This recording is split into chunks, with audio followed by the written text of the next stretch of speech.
మారావయ్యా. నీలాంటి దేవుడు ఎక్కడ లేడు అయ్యా. నీ ప్రేమను పొందుకోవాలని, నీ రుచి చూడాలని నీ వద్దకు వచ్చిన నన్ను నీ ప్రేమతో నింపు. నీ కార్యము నేను చూడాలి ప్రభా. అందరు కలిసి పాడదా. స్తోత్రం.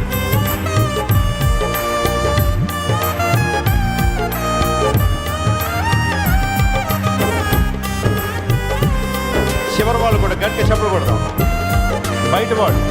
బయట వాళ్ళు కూడా లేచి నిలబడండి.